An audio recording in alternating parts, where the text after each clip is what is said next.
Hello friends, my name is Dr. Priyanka and today we will discuss about the transcription process. हमने जो पहले के topics थे उनमें ये डिस्कस किया था कि डीएनए रेप्लिकेशन क्या होती है, किस तरह से जो है डीएनए से डीएनए बनता है।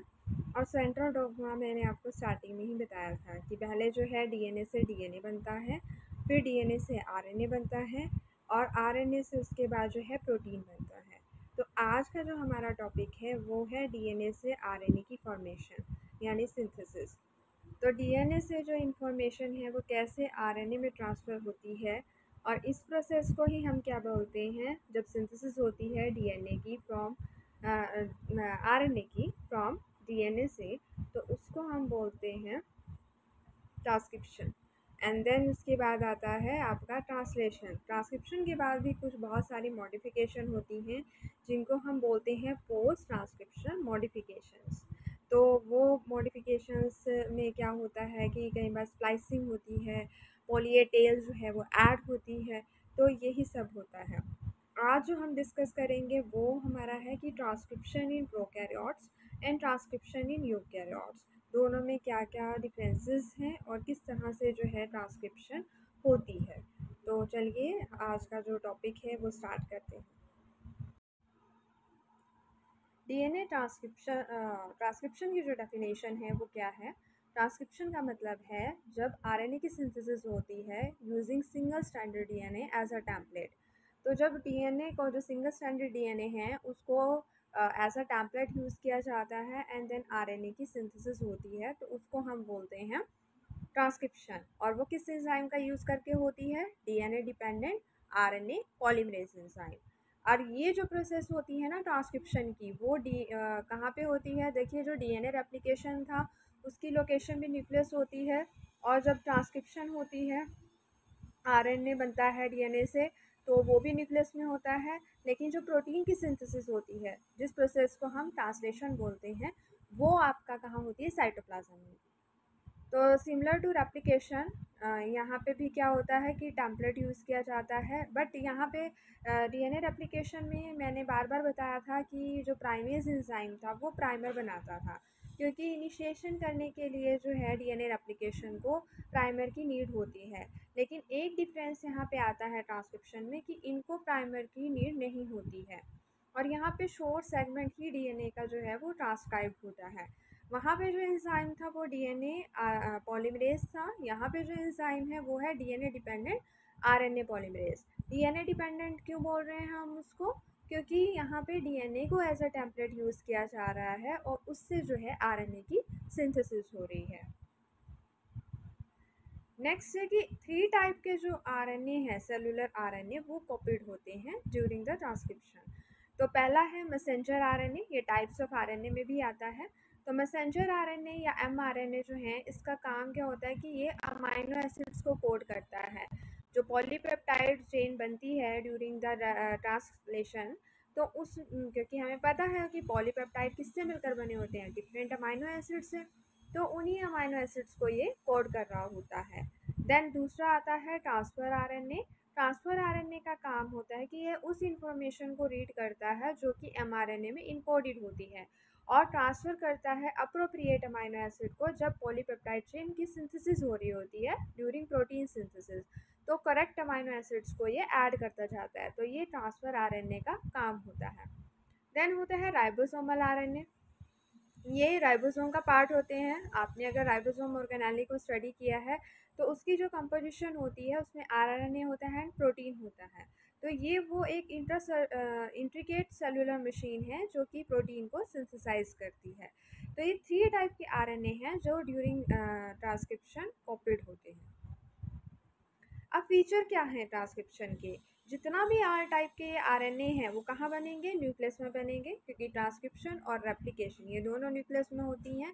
ट्रांसलेशन जो होती है वो साइटोप्लाज्म में होती है। उसके बाद जो है यहाँ पे एक ही स्ट्रैंड जो है डीएनए का पार्टिसिपेट कर रहा है, जबकि हमें पता है डीएनए डबल स्ट्रैंडेड होता है, लेकिन ड्यूरिंग द ट्रांसक्रिप्शन ओनली एक ही स्ट्रैंड जो है वो वर्क कर रहा है। एंजाइम जो इन्वॉल्व है या आरएनए सिंथेसिस में जो इन्वॉल्व है वो है राइबोन्यूक्लियोटाइड्स। यहाँ पे देखिए थायमिन की जगह पे यूरासिल आ जाता है, क्योंकि आरएनए है, आरएनए के स्ट्रक्चर में यूरासिल होता है। जबकि डीएनए जो था वहाँ पे डीऑक्सीराइबोन्यूक्लियोटाइड यानी डीएनटी बेस का यूज़ किया जाता था। आरएनए की जो सिंथेसिस होती है वो 5 प्राइम टू 3 प्राइम डायरेक्शन में होती है। डीएनए टेम्पलेट को रीड किया जाता है 3 प्राइम टू 5 प्राइम डायरेक्शन में। जो सिंथेसिस है वो वही रूल फॉलो करती है वैटसन एंड क्रिक का, कि जो यहाँ पे एडेनिन होगा वो थायमिन से बेस पेयर कर रहा होता था ड्यूरिंग द रेप्लिकेशन। यहाँ पे एडेनिन जो है वो यूरासिल से करेगा क्योंकि यहाँ थायमिन नहीं है, ग्वानिन साइटोसिन से कर रहा होता है। तो यही जो है बेस पेयरिंग का रूल भी होता था। यहाँ पे जो एंजाइम चाहिए उसको हम आरएनए पॉलीमरेज बोलते हैं या फिर डीएनए डिपेंडेंट आरएनए पॉलीमरेज। जबकि जो डीएनए रेप्लिकेशन थी उस टाइम पे डीएनए पॉलीमरेज और अदर जो एंजाइम्स थे उनकी रिक्वायरमेंट होती थी। तो ये कुछ जो है इसके इम्पॉर्टेंट फीचर हैं ट्रांसक्रिप्शन के। रिक्वायरमेंट क्या होंगी ट्रांसक्रिप्शन के लिए? एक तो सिंगल स्ट्रैंडेड डीएनए का यूज़ किया जाएगा एज अ टेम्पलेट कि जिसकी हेल्प से जो है आरएनए की सिंथेसिस होगी। एंजाइम यहाँ पे चाहिए होगा डीएनए डिपेंडेंट आरएनए पॉलीमरेज। और राइबोन्यूक्लियोटाइड जो होंगे ट्राइफॉस्फेट वो कौन से होंगे? ATP, GTP, CTP and UTP. UTP मतलब यूरासिल ट्राइफॉस्फेट।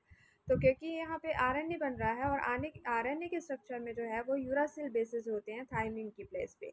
अगर रेप्लिकेशन होती तो यहाँ पे थायमिन होता। क्या क्या स्टेप्स इन्वॉल्व हैं ट्रांसक्रिप्शन के अंदर? 3 मेन स्टेप्स हैं जो इन्वॉल्व हैं। पहला है इनिशिएशन, दूसरा है इलोंगेशन, तीसरा है टर्मिनेशन एंड रिलीज। इनिशिएशन का मतलब होता है स्टार्टिंग होना, जब आरएनए सिंथेसिस स्टार्ट होती है। इलोंगेशन मतलब कि चेन बढ़ते जा रही है। एंड टर्मिनेशन यानी कि जब आरएनए सिंथेसिस कंप्लीट हो जाती है तो वो टर्मिनेट हो जाती है पूरी प्रोसेस। पहले हमें टेम्पलेट डीएनए, ये जो फिगर है ना इसमें देखो क्या क्या चीज़ें दिखाई हुई हैं। पहले प्रमोटर रीजन है। प्रमोटर रीजन जो है वो एक रीजन होता है डीएनए में जहाँ से ट्रांसक्रिप्शन स्टार्ट होती है। देन ट्रांसक्रिप्शन यूनिट है। ये वो रीजन है डीएनए टेम्पलेट में जिसको ट्रांसक्राइब्ड करना है, जिससे कि हमें आरएनए को बनाना है। ये किसके बीच में होता है? प्रमोटर एंड टर्मिनेटिंग के बीच में। देन टर्मिनेशन है, ये वो रीज़न है जहाँ पे ट्रांसक्रिप्शन जो होगी वो स्टॉप हो जाएगी एंड टर्मिनेट हो जाएगी। तो ये रीज़न होते हैं टेम्पलेट डीएनए में। इनिशिएशन, इनिशिएशन कब स्टार्ट होती है? जब प्रमोटर जो रीज़न है सीक्वेंसेस हैं डीएनए पे उनको रिकॉग्नाइज किया जाएगा, यानी कि टेम्पलेट पे, और इसको हम कोडिंग स्ट्रैंड भी बोलते हैं। तो आरएनए पॉलीमरेज जो है वो इनको रिकॉग्नाइज करेगा प्रमोटर रीजन को। अब प्रमोटर सीक्वेंस क्या होते हैं? अभी मैंने बताया कि डीएनए के ऊपर ये जो है एक स्पेसिफिक एरिया होता है जो स्टार्टिंग सिग्नल की तरह एक्ट करता है जहाँ से ट्रांसक्रिप्शन स्टार्ट होती है। और इसको कौन रिकॉग्नाइज करता है? RNS polymerase, RNA polymerase enzyme. दो कॉमन सीक्वेंस होते हैं स्टार्टिंग साइट से पहले। तो इस जो स्टार्ट साइट है इसको कैसे डिनोट करते हैं? +1 से। प्रमोटर कौन कौन से हैं होते हैं प्रोकैरियोट्स के? हर एक के अलग होते हैं, यूकैरियोट के अलग हैं, बट हम क्योंकि बैक्टीरिया वगैरह प्रोकैरियोट्स की बात कर रहे हैं तो प्रिग्नो बॉक्स या TAT बॉक्स भी बोलते हैं इसको, क्योंकि इसके अंदर ये 6 न्यूक्लियोटाइड बेसिस होते हैं TAT जो कि कहाँ पे होते हैं? जो लेफ्ट साइड होती है ओरिजिन ऑफ ट्रांसक्रिप्शन जहाँ से स्टार्ट होनी है उसके -10 बेसिस मतलब लेफ्ट होते हैं, अवे होते हैं। देन -35 या TTGA-CA सीक्वेंस, ये क्या होता है? 35 बेस पेयर अपस्ट्रीम होता है। ट्रांसक्रिप्शन जहाँ से स्टार्ट हो रही है उसके आगे की ओर लगा होगा ये सीक्वेंस, और इसको हम बोलते हैं -35 सीक्वेंस। ये प्रमोटर का देखिए फिगर दिया हुआ है, इसमें आगे की साइड पे देखिए दो रीजन दिखाई दे रहे हैं, -35 एंड -10 रीजन। बीच में है ट्रांसक्रिप्शन स्टार्ट साइट, यानी जहाँ से ट्रांसक्रिप्शन जो है वो स्टार्ट होगी। उसके बाद जो है इनको हम प्रिग्नो बॉक्स भी बोलते हैं, तो -10 को। और इसके बाद आपका टर्मिनेशन सिग्नल लगे हुए हैं जहाँ पे टर्मिनेशन होगा ट्रांसक्रिप्शन का। तो इस तरह से जो पूरा है प्रमोटर दिखाए गए हैं फिगर में। आरएनए पॉलीमरेज, अगर हम प्रोकैरियोट की बात करें तो कैसा स्ट्रक्चर होता है? 5 डिफरेंट सब यूनिट होती हैं उसमें, 2 अल्फ़ा होती हैं, 2 बीटा होती हैं एंड सिग्मा सब यूनिट होती है। अब जो आरएनए पॉलीमरेज है तो अगर उसके अंदर सिग्मा सब यूनिट ना हो तो उसको हम बोलते हैं कोर एंजाइम। और कोर एंजाइम में मेनली कैटालिटिक एक्टिविटी होती है। तो अगर कोर एंजाइम के साथ सिग्मा आ जाए तो वो होता है होलो एंजाइम यानी पूरा एंजाइम। तो विदाउट सिग्मा क्या होते हैं? कोर एंजाइम, और अगर विद सिग्मा होते हैं तो उनको होलो एंजाइम बोलते हैं। फंक्शन क्या है अलग अलग सब यूनिट के? अल्फ़ा जो है वो रेगुलेटरी प्रोटीन से बाइंड करता है, रेगुलेशन वाले जो इन्वॉल्व होते हैं। बीटा का काम होता है फॉस्फोडाइस्टर बॉन्ड की फॉर्मेशन करना जब आरएनए की सिंथेसिस हो रही होगी। बीटा डैश का फंक्शन होता है कि आरएनए पॉलीमरेज को फिक्स करता है डीएनए टेम्पलेट पे। और सिग्मा का काम होता है प्रमोटर रीजन को रिकॉग्नाइज करना एंड ट्रांसक्रिप्शन को इनिशिएट करना। तो यहाँ पे एक ही आरएनए पॉलीमरेज जो है वो तीनों टाइप के आरएनए मॉलिक्यूल्स को बना देता है। यानी एमआरएनए, टीआरएनए, आरआरएनए की जो सिंथेसिस है वो सिंगल टाइप के आरएनए पॉलीमरेज से ही हो जाती है। आरएनए पॉलीमरेज डीएनए पॉलीमरेज से कैसे डिफरेंट है कि यहाँ आरएनए पॉलीमरेज को कोई प्राइमर की रिक्वायरमेंट नहीं है जैसे कि डीएनए पॉलीमरेज को चाहिए थी। आरएनए पॉलीमरेज में प्रूफ रीडिंग एक्टिविटी भी नहीं है और डीएनए पॉलीमरेज में ये एक्टिविटी होती थी। मैंने पहले भी बताया है कि उनके अंदर 3 prime to 5 prime exonuclease activity होती है जिनका काम होता है कि अगर इनकरेक्ट बेस पेयर लगे हैं तो उनकी जगह पे करेक्ट बेस पेयर को लगा देना।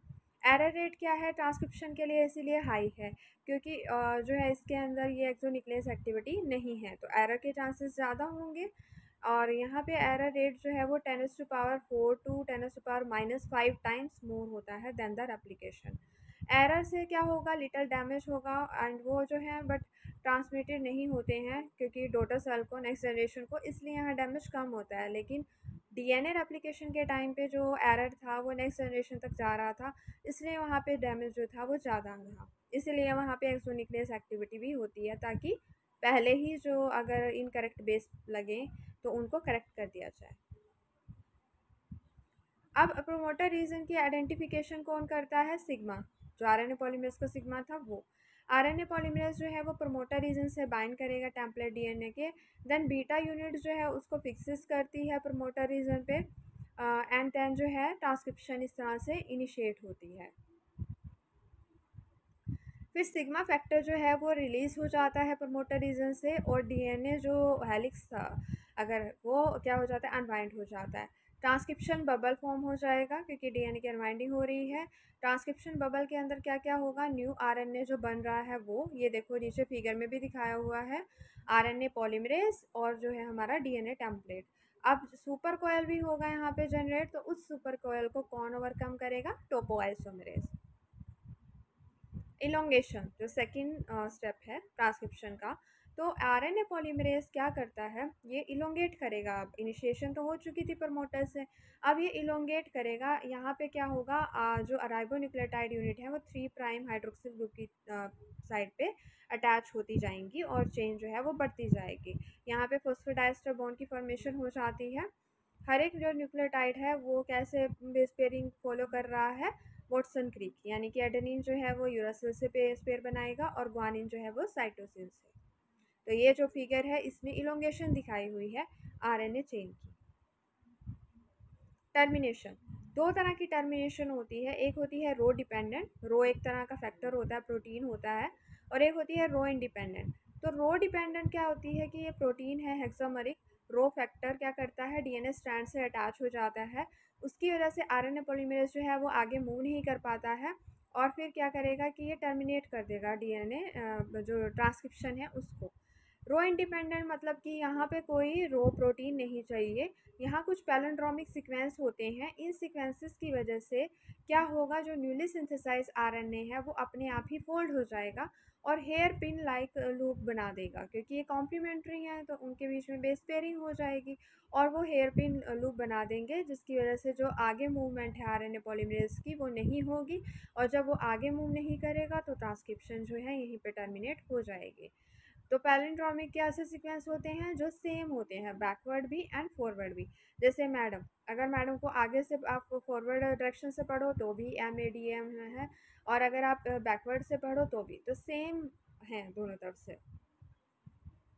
टर्मिनेशन, ये रो फैक्टर अगर होता है तब तो जो है ये रो फैक्टर वाली दिखाई है कि ये क्या करेगा, ये अपना जो है बाइंड कर जाएगा, ये ATP डिपेंडेंट होता है, RNA DNA हेलिकेस अनवाइंडिंग करता है क्योंकि ये, तो जैसे ही इसको टर्मिनेशन सिग्नल मिलेंगे ये वहाँ पे जाएगा और जो RNA और DNA का डुप्लेक्स था उनको ये क्या करेगा, अलग अलग कर देगा और ATP से एनर्जी लेता है, ADP प्लस इनऑर्गेनिक फॉस्फेट बनाता है। फिर टर्मिनेशन दूसरे वाला जो रो इंडिपेंडेंट होता है, इसके अंदर देखो हेयर पिन लूप स्ट्रक्चर बन गया है। क्यों? क्योंकि यहाँ पे कुछ ऐसे सीक्वेंसेस हैं जिनमें कम्प्लीमेंट्री बेस पेयरिंग हो गई है, तो उस वजह से हेयर पिन लूप स्ट्रक्चर बन जाएगा और फिर आरएनए पॉलीमरेज आगे मूव नहीं करेगा और ट्रांसक्रिप्शन टर्मिनेट हो जाएगी। ये फिगर है। तो पैलिंड्रोमिक सीक्वेंस देखो इसको मिल गए हैं, जिसकी वजह से क्या हो रहा है कि ये हेयर पिन लूप देखो नीचे ये जो मतलब सीक्वेंस है वो किस में रिच है, जीसी सीक्वेंसेस में रिच है और यू रिच रीजन है। तो जैसे ही ये रीजन मिलेंगे, ये सीक्वेंस मिलेंगे, तो ये फोल्ड हो जाएंगे। न्यूली सिंथेसाइज जो आरएनए है वो फोल्ड हो गए हेयर पिन लाइक स्ट्रक्चर में, जिसकी वजह से चेन की टर्मिनेशन हो गई। तो इस तरह की जो टर्मिनेशन है उसको हम बोलते हैं रो इंडिपेंडेंट, क्योंकि इसमें रो प्रोटीन का कहीं पे भी रोल नहीं आया है, इसमें सिर्फ कॉम्प्लीमेंट्री जो सीक्वेंसेस हैं वो हैं। अब अगर हम बात करें प्रोकैरियोट यूकैरियोट में डिफरेंसेस ट्रांसक्रिप्शन में, तो देखो प्रोकैरियोट्स मैंने पहले भी बताए हैं सिंपल होते हैं, जबकि यूकैरियोट में ये जो ट्रांसक्रिप्शन प्रोसेस है वो कॉम्प्लेक्स होगी। इनके अंदर सिंगल आरएनए पॉलीमरेज ही तीनों टाइप के आरएनए बनाता है, जबकि यूकैरियोट में 3 डिफरेंट जो है आरएनए पॉलीमरेज की रिक्वायरमेंट होती है। यहाँ पे जो प्रमोटर साइट होगी प्रोकैरियोट में वो प्रिब्नो बॉक्स एंड 35 सीक्वेंस थे। प्रिब्नो मतलब -10 जो सीक्वेंस था। यूकैरियोट के अंदर भी प्रमोटर साइट होती हैं, अभी हम आगे पढ़ेंगे टाटा बॉक्स, होगनस बॉक्स या कैट बॉक्स बोलते हैं। इनिशिएशन जो है यहाँ पे सिग्मा फैक्टर से ही होती है, जबकि यूकैरियोट में 6 ट्रांसक्रिप्शन फैक्टर चाहिए होते हैं, वो जब इंटरेक्ट करते हैं प्रमोटर रीजन से तब इनिशिएशन होती है। अच्छा, यूकैरियोट के अंदर आफ्टर ट्रांसक्रिप्शन भी मॉडिफिकेशन होती हैं जो कि प्रोकैरियोट्स में नहीं होती हैं। तो ये कुछ डिफरेंसेस हैं दोनों की ट्रांसक्रिप्शन में। अब हम यूकैरियोट्स की ट्रांसक्रिप्शन की बात करते हैं। अब जो है प्रोकैरियोट की ट्रांसक्रिप्शन यहाँ पे ख़त्म हो जाती है। पहले ही बताया है वो थोड़ी कॉम्प्लेक्स है, उसके अंदर प्रमोटर रीज़न भी अलग हैं। इसमें पहला जो रीज़न है प्रमोटर में वो है गोल्डबर्ग होगनस बॉक्स। ये क्या होता है, TAT-AAA का सीक्वेंस होता है जो 25 to 30 बेस पेयर आगे लगा होता है प्रमोटर रीजन से। तो एक सिग्नल की तरह एक्ट करता है कि ये जहाँ पे होगा वहीं से जो है ट्रांसक्रिप्शन स्टार्ट हो जाएगी। दूसरा होता है कैट बॉक्स, क्योंकि इसके अंदर सीक्वेंस क्या है, GGC-AAT, तो बीच वाले सीक्वेंस को लिए की वजह से इसको कैट बॉक्स बोला गया है। ये 70 बेस पेयर जो है स्टार्टिंग पॉइंट से आगे लगा होगा। तो ये दोनों जहाँ पे मिलेंगे वहाँ से जो है पता चल जाएगा कि यहाँ से ट्रांसक्रिप्शन स्टार्ट होनी है। ये देखिए प्रमोटर रीजन्स दिखाए हुए हैं यूकैरियोट्स के, आगे कैट बॉक्स लगा हुआ है, उसके बाद होगनस बॉक्स है। तो यहाँ से जो है ट्रांसक्रिप्शन स्टार्ट होती है। अब 3 तरह के आरएनए पॉलीमरेज चाहिए होते हैं डिफरेंट टाइप के आरएनए बनाने के लिए। जैसे आरएनए पॉलीमरेज 1 जो है वो आरआरएनए बनाता है, 2 जो है वो एमआरएनए बनाता है मेन, एंड थर्ड जो है वो टीआरएनए बनाता है। तो यहाँ तीनों अलग अलग जो है आरएनए पॉलीमरेज अलग अलग टाइप के आरएनए बना रहे हैं, जबकि जो प्रोकैरियोट्स था उनके अंदर एक ही ने तीनों टाइप के आरएनए बना दिए थे। फिर कुछ ट्रांसक्रिप्शन फैक्टर भी चाहिए होते हैं, जबकि प्रोकैरियोट्स में नहीं चाहिए थे। ट्रांसक्रिप्शन फैक्टर क्या करेंगे, प्रमोटर रीजन में जो डीएनए सीक्वेंस हैं स्टार्टिंग साइट पे वहाँ पे ये बाइंड कर जाएंगे। इनको स्टिमुलेट कौन करेगा, इन्हांसर, जो इन्हांस करते हैं ट्रांसक्रिप्शन को। 6 ट्रांसक्रिप्शन फैक्टर चाहिए होते हैं, जैसे second D transcription factor, second A, B, second F, E and H. ये बाइंड करते हैं आपस में और इस तरह से क्या करते हैं कि ये प्री इनिशिएशन कॉम्प्लेक्स बना देते हैं और फिर ट्रांसक्रिप्शन जो है वो स्टार्ट होती है। अब यहाँ पे इन्हांसर जो है प्रमोटर रीजन से आगे लगे होते हैं, और ये क्या करते हैं, जीन एक्सप्रेशन को इन्हांस करते हैं 100 फोल्ड। ये ट्रांसक्रिप्शन फैक्टर से बाइंड करते हैं एंड एक्टिवेटर फॉर्म करते हैं। इनके अंदर अपनी कोई प्रमोटर एक्टिविटी नहीं होती है, बट ये ट्रांसक्रिप्शन जीन को स्टिमुलेट कर रहे होते हैं। ये अपस्ट्रीम भी हो सकते हैं और डाउनस्ट्रीम भी हो सकते हैं। साइलेंसर का काम है इनहिबिट कर देना रेट ऑफ ट्रांसक्रिप्शन को, यानी स्टॉप कर देना। तो इन्हांसर सीक्वेंसेस देखो फिगर में आगे लगे हुए हैं प्रमोटर से, और इस तरह से ये क्या करते हैं, इन्हांस करते हैं जीन एक्सप्रेशन को। इन्हांसर का काम सिर्फ यही होता है, ये डाउन, अगर ये डाउन भी होते हैं, देखो आगे जो लगे हुए हैं वो अप स्ट्रीम में है, डाउन स्ट्रीम में क्या हो जाएगा, प्रमोटर के पीछे लगे होंगे, जीन के पीछे लगे होंगे। तो ये बाकी जो सारी ट्रांसक्रिप्शन है वो सेम ही रहती है यूकैरियोट्स के अंदर।